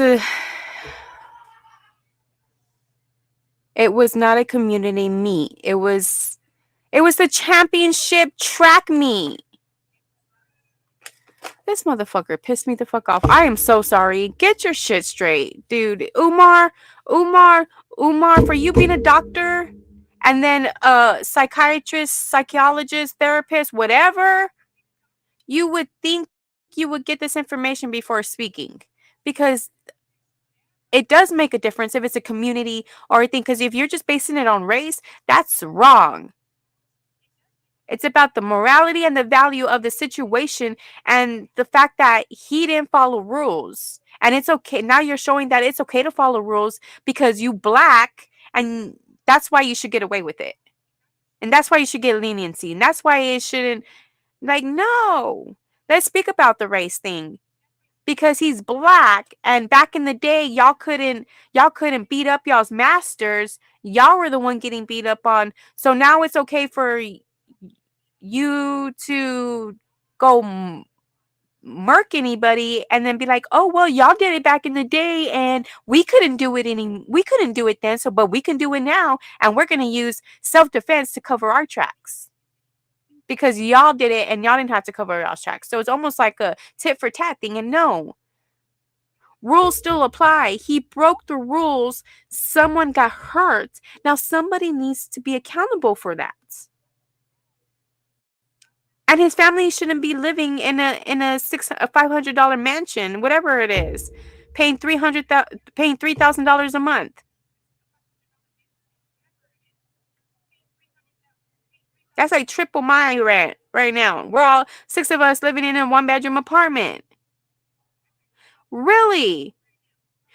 You're showing black Americans, my kids are mixed, whatever, but that's the same excuse my husband used. I hate it. They didn't give me the day off because I know it's because I'm black and so is white. And I'm like, are you freaking kidding me? Over a day off? I know it's because I'm black. Everything. They use that. I said it's an excuse for everything. Now it's an excuse to get away with murking somebody. It's not an excuse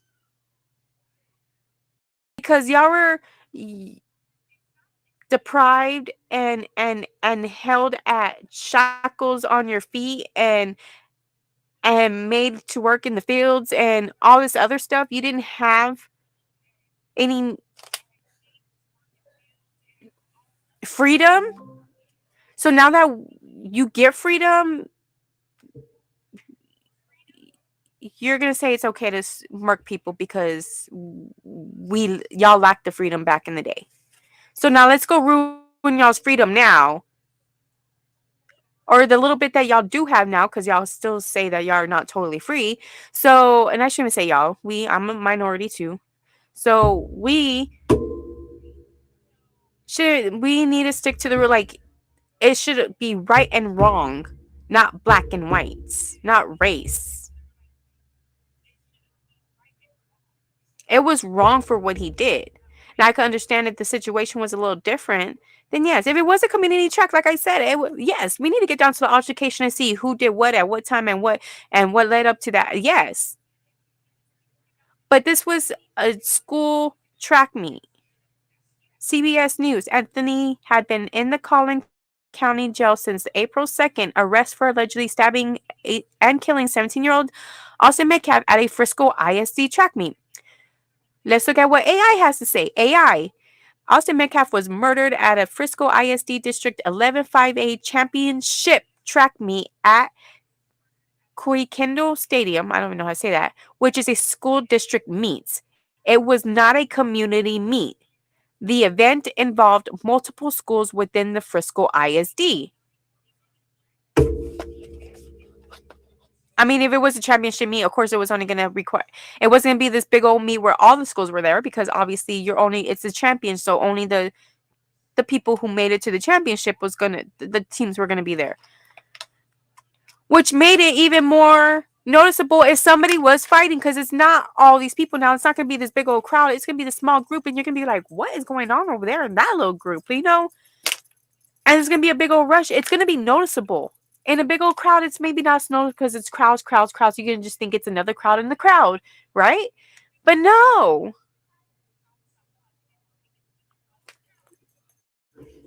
Okay. Let's finish what he has to say because he's almost done from what I... Oh, wrong one.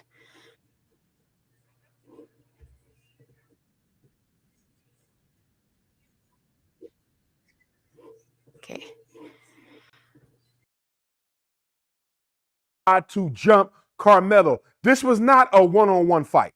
It was 2-on-1, but Austin doesn't want to tell the truth because if he tells the truth, Art, that helps Karmelo to establish his right to stand his.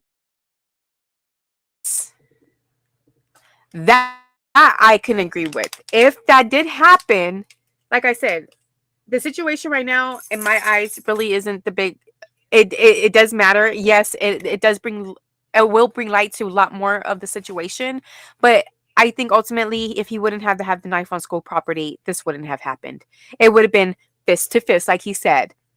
Bruised egos, bruised ears, bruised eyes, bruised lips, busted lip, maybe broken teeth, whatever. I don't know, 2-on-1. I'm sure it wasn't going to stay 2-on-1. If it's a track meet, you got teammates coming in and out. Unless they don't like you, I would have been standing back. Oh, well, you want to fight? Go ahead, get in your little fight, homie.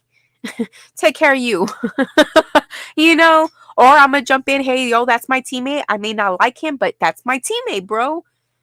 I mean, that's like brothers and sisters fight.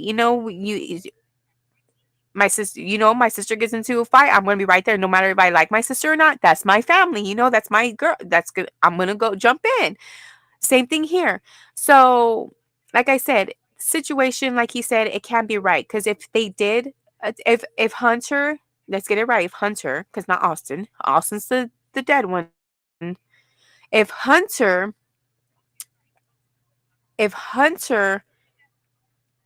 was involved and it was a little 2-on-1, battle, then yes, I can see that, but he wouldn't have had the weapon on school property. Then it would have just been a brawl.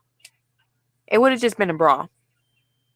And yes, that's not gonna say that somebody wouldn't have gotten hurt during that brawl, because if they would have fought in the bleachers, somebody goes tumbling down the stairs and boom, boom, boom, boom.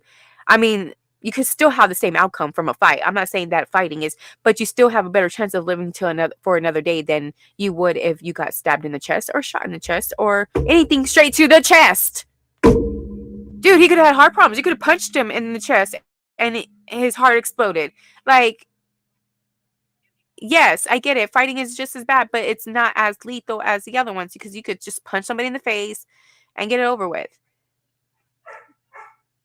But anyway, that's probably the only thing I agree on. Like, if there was an altercation, he did have the right to stand ground, even though he wasn't supposed to be there, kind of thing like that, whatever. But he did have the right to stand ground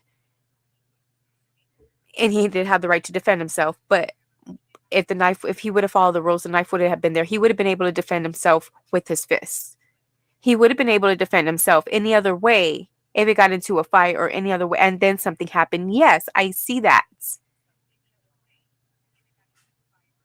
But even at that, like, if you have a knife, you're not supposed to stab because that's automatic intent to kill. You're supposed to I shouldn't even say that. You're supposed to cut, not and slice, not stab. So you can avoid charges.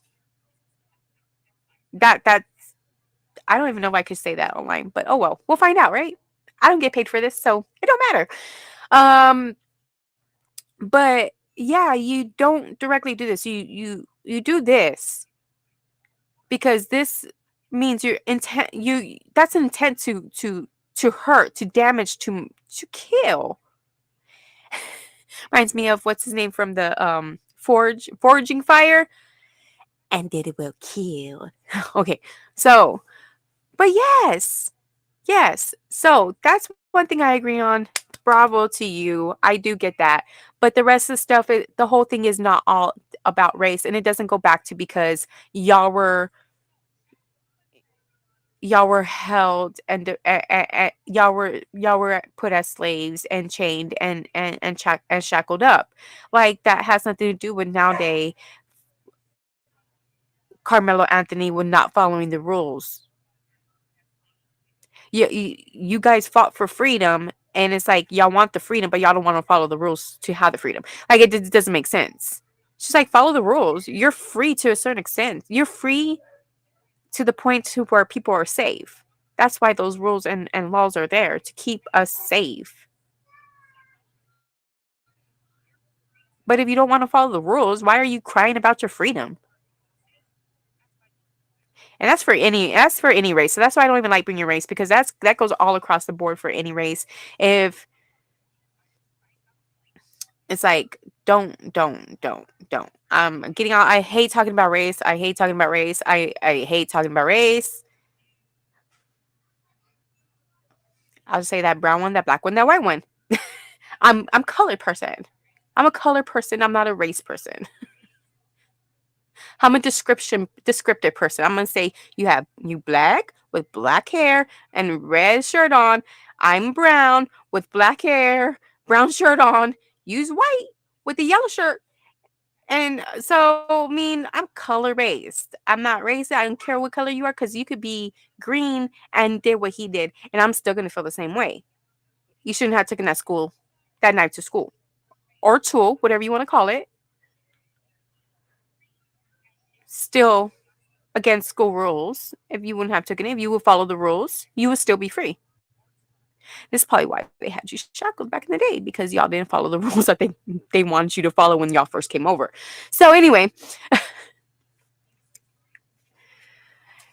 again, off of the race thing, it's not about race. It's about he brought a weapon to a school function, which is considered school property, which is against school rules, which now should have consequences. Point blank, regardless who started the fight, regardless who started the argument, regardless what happened in between that section, fact of the matter is you brought a knife on school property, which is against rules and regulations. And I think it's against the premises too. I think all NISD premises you can't have weapons. Even um I think even what do you call them? Hidden weapon. What do you call them? Say I don't carry weapons. I'm a fighter. Let's like I said, I want to live for another day. I will never pull out a weapon on anybody. I would never, even though I am a knife person, I like knives. Whatever. If anything, I probably want to get one of those. But I will never carry one on me already. But trust me, I do know how to use them. But I won't, because that's not my thing. My first thing is always to fight first, to throw punches, because that's just always been my thing. Even when I got dragged by a car, like, believe it or not, I was dragged by a car because somebody wanted to steal for me, or did steal for me, stole $125, grabbed my stuff and took off. But I grabbed onto the car and he dragged me. My first instinct wasn't to pull out a weapon or to do anything. My first instinct was to let's go. I will fight a man. I'll fight a man any day. Let's go. But if you too chicken to throw up some dukes and pull out a weapon, that just shows your character, and your intent was always to harm somebody, regardless, even though that's not what you want to do. You're carrying a weapon for a reason. Yes, you might say, "Oh, it's to defend myself when something happens," but you're willing to murk somebody if something happens to you. That's that's the two difference. You're willing to take somebody's life. They could take they if they're willing to take mine, they're gonna take mine. But I'm not willing to take anybody's. I'm not going down for anybody. I will fight. And if I so happen to murk somebody in a fight, then all intentions was supposed to be, then you weren't supposed to be here. Because if I beat you at a fight and you're a man, then technically you were supposed to be gone. you know? But, other than that, again, it comes down to he should not have the knife on school property. It's against school regulation and premises. I think it's against the rules on the premises too. I don't even think us as citizens can go in there with even if we are licensed to carry. I don't think we have to keep it in the car. It's not allowed in the events. Like, I don't understand that. So what makes it okay just because he got into a fight for him to have a weapon on him? Like, it doesn't excuse the fact that there was rules for him not to have it, and he needs to be accountable for that. And that's what it all comes down to. That's the basics. There's no ifs, ands, or buts. You follow the rules. You got away with breaking rules before, and you can't get away with breaking the rules this time. You can't. Black, white, yellow, brown, green, orange, purple, fuchsia, magenta, gold, silver. You cannot break the rules and get away with it and not be held accountable with it. And especially if you took a life. Point blank. I don't care who started it. I don't care what happened in between. Follow the rules. And both of y'all would have been here to live another day to tell both of these sides of the story about who did what to whom, and who got the bigger hit. And that would have been it. Again, I'm kind of like repeating myself, but anyway, so I wanted to stay on the kids topic and bring up Carmelo Anthony again. And it has been almost 2 hours, and I need to go because it is supper time for me to start cooking supper. I haven't even prepped. Usually I'm already prepped and started putting the meat on right about now. So now I'm like 30 minutes behind. So, and 30 minutes is a long time when you're cooking, because then, 30 minutes is 30 minutes. So anyway, so I am going to go. Also, don't forget, May 25th is National Missing Children's Day. We are doing missing children's information, stories, putting up missing children's flyers up and things like that all month of May. We are actually teamed up with the National Center of Missing and Exploited Children. We're asking for donations for them. Just go to the link on the screen, that give.missingkids.org/VDLS. All that it's us partnering with them, so it's their website, everything. It's just me on their behalf, fundraising for them. So I won't get any of the funds. It's not for me. If you do like to donate to me, go to my link space. It's up on my channel page, link space, some .com/ Dishin T with D or something like that. But it is there in the channel description, not in the video description, but the channel description. And you can go there, and it's the first button says donate. I also have the one for the missing children's donate button on there, but it's on the second one. So mine's not the first one, missing children's second one. If you want to go straight to my missing children, it's right there on the screen. If you want to go to mine, go to the link space. But of course, if you go to this one, like I said, it's all going to missing children. It helps cover their resources to locate all their any information that they need to get to work with any other departments, to hand out, to work with the schools, to give out the information. Like, running an organization does cost money, and it does cost money to locate these children, especially if they're overseas. They work with Interpol. I'll be doing a story on where they found 6 kids were missing at one point, and they helped to locate them. So the money does go to good use. They do bring home kids. I just did it. Don't forget about Majesty Williams. About 2 years ago, she was just found. She was brought home to her dad. So we definitely, I'll probably be doing it. I'm trying to get with somebody, see if I can get somebody to talk about Ariana Day on here. So I'm still working on that. If I can reach out to them one more time. I don't know what's going on with that. But I do want to get them on to speak, and get them on, because I'm on, I go live on every platform of mine. So they will not just be seen here on YouTube. They'll be seen on Facebook, Twitch, everywhere. So just because I don't have a lot of followers doesn't mean I'm not on a lot of platforms. So I'm on a lot of platforms just to get the word out to as many platforms as people as my little bitty self can. So even if it's just 20 people on my platform, on each of my platforms, at least that's 60 people, more people you get to view your story and get your kid home. So reach out to me if you want to come on, talk, discuss your story, whatever. Go to my link space. There's a spot on there for the Calendly. You can schedule that, so that way we can talk off of cameras first, and then we can we'll schedule our meeting first, and then we can schedule the time that you want us to come on. Since I am just on at random times, it's kind of hard to catch me, especially since I have the kids and stuff like that. I try to get on pretty routinely, but my life has never been routinely ever since I had these kids. I never could be on a set schedule, no matter how far in advance I plan. It's like, don't plan anything, because I don't know if a kid's gonna be sick or what. So again, please, me, D, VVLS are teaming up with the National Center of Missing and Exploited Children. Golly, I am done, guys. It's 2 hours and 3 minutes. I am done. I am gonna go. If you have any information regarding missing child, please contact your local authorities. If not, contact the National Center for Missing and Exploited Children at 1-800-THE-LOST. That is 1-800-843-5678. Don't forget, we are raising funds. We are raising funds for these missing kids. Let's bring them back home. Again, y'all stay safe. Happy Friday, and pinkies up.